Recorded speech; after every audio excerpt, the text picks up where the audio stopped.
Grabe to kagabi ha. Di ko akalain na may ganyang klaseng aksidente o disgrasya sa kalsada dyan po sa kahabaan ng Katipunan. Pababa ito ng Katipunan flyover papuntang Ateneo. Kasi napaka-traffic yung lugar na yan Pero yung narinig ko flash report kagabi dyan sa bandang yan sa Quezon City, ang daming namatay. Nagkarambola po. Ilan bang sasakyan ito? 25 sasakyan nagkarambola. My goodness! Diyan po yan, pababa ng Katipunan flyover, papunta po ng Ateneo de Manila University. Na usually napaka-traffic dyan, nagkarambola. Nawalan daw ng preno itong wing van. Truck na to Inararo po yung mga rider, motorsiklo, ilan ba? Ang dami pong inararo niyang motorsiklo. Siyempre yung mga sakay niyan, wala namang hindi katulad ng sasakyang halimbawa kotse, at least meron kang depensa, pananggalang. Wala So nung inararo yung mga motor, may namatay. 3 ba? 4 na po namatay, 25 sugatan. 15 motorsiklo inararo po ng truck na yan. Ang tanong, bakit hinayaan yan ng LTO na makapagbiyahe sa likod ng pagiging unworthiness sa kalsada ng sasakyan? Kasi ang pinag-uusapan natin dito, roadworthiness. Hindi na po worthy yan. Nawala ng preno.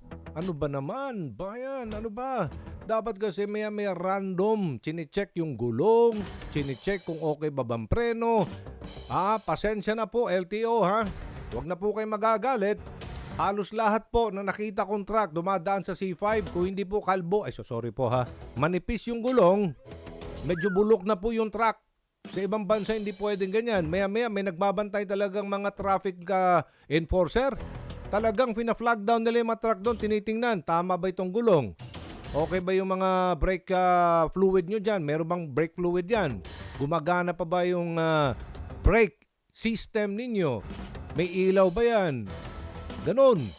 Sa atin dito, napansin nyo ba? Pasensya na mga truck natin dito medyo bulok. Tsaka yung mga driver pa, mga dogs. Dugyot. Para bang, ano ba to? Minsan pa nakasando lang. Mukhang mandurugas pa yung mga forbida. Dogs, man. Dugyot. Oo, yun, So, nakakalungkot ito, dahil Metro Manila nangyari. Magpapasko pa naman, 4 po namatay.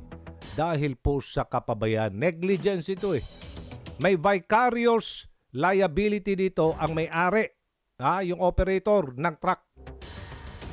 2 sila dito makakasuhan ba yan? Huwag niyong sabihin kayo mga operator, may-ari ng truck, lusot kayo. Hoy! Ito, 2 titingnan dito. Yung kapabayaan ninyong mamili na talagang i-screen ninyo yung mga driver na responsable. Kasi hinahanap yung driver tumakas. Pangalawa, roadworthy ba ang inyong mga truck? Yan ang tanong. Ba't yung hinayaang lumabas yan ng garahe? Na hindi pala gumagana yung brake. Nahuli na ang driver. Patingnan nyo. Ng Quezon City Police District. Ito, aksidente po ito pero meron po itong mga criminal liability. Kasi may namatay. Kahit na sugatan, 2 sila dyan mananagot. Yun lang yan Kasi, at saka titingnan dyan, kung meron bang ginawang paraan ang driver na iwasan na bumangga po doon at maaring may namatay.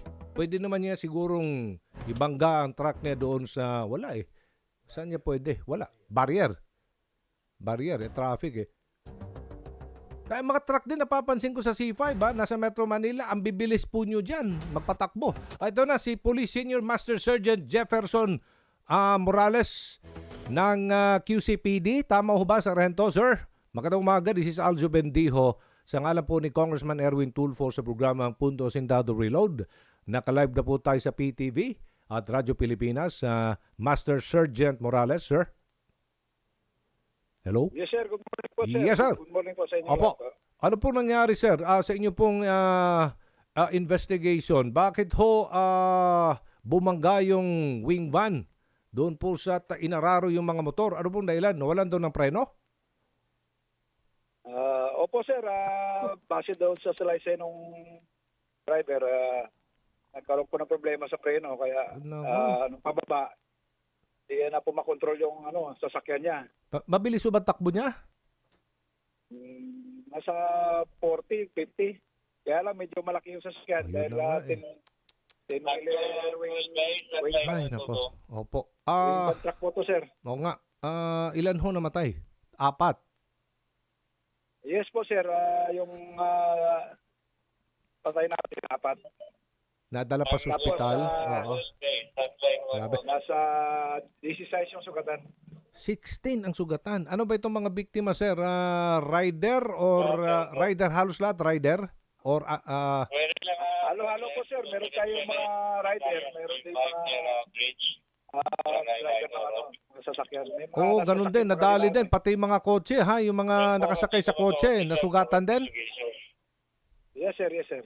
Opo. So, ito pong yung driver, sir, nahuli na ba? Yes po, sir. Sa ngayon, nasa custody po ng ng traffic sector 3. Ano pong kasong inihahanda po ng QCPD dito, sir, baging sa operator ng truck?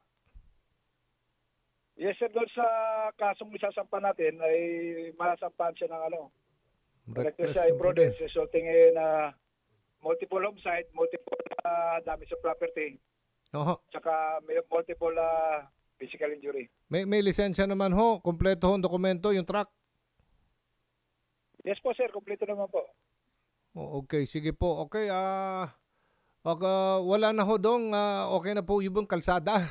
So, pwede na po madanan. Kagabi pa ito eh. Yes po, sir. Kagabi pa po. Okay. Na-clearing na po ng MMDA yung Okay, Kagabi sige. kasi nangyari ito mga bandang mag-alas 7 po. Yung 16 pong sugatan, nasa na ngayon? Yung iba, sir, minor lang naman. Nakalabas na. Nakalabas na. So, maliban po doon sa namatay na 4, wala namang hong malubhang na sugatan? Malubha? Meron po. Ilan? Opo. Ilan ho? Mga malubha natin, mga more or less, mga nasa 6? 7 o mga 6. 6 to 6 to 7 malubha. Ano pong sugat nila? Sila ba'y conscious? Nakakausap ba or hindi? Nakakausap naman natin, sir, yung iba. Yung 5? Sa ngayon kasi, pinagbabawalan pa tayo ng doktor na Pero po Dahil nasa kalagayan pero ba nila. masasabi ba natin ligtas? Ligtas po yung 6 or 7 na mga sugatan, na malubhang na sugatan? Yes po, sir. Okay. Okay naman po. Nung na-interview natin kagabi yung iba, Sige, sir. nakakausap pa naman natin. Okay, abiso na lang sa mga motorista, sir. Lalo't ngayon ay ilang araw na lang ay Pasko na. Sarento. Go ahead. Yes po, sir. Paalala lang sa ating mga motorista, talagang mag-ingat tayo ngayon sa panahon ng parating ang Pasko, makasindi yung traffic sa kalsada. Kaya talagang dobling ingat ang kailangan. Ito problema. Lalo na po doon sa mga cargo truck. Dapat nasa kondisyon Sir. yung Opo. masasakyan nila. Ngayon na nga problema eh. Kaya nga aksidente yan. Pero dapat suriin kung roadworthy pa ba itong mga sasakyang ito. Anyway, maraming salamat po, Sarento. Yes, sir. Mabuhay po kayo, sir. Mabuhay ka rin. Sergeant Jefferson Morales ng Quezon City Police District.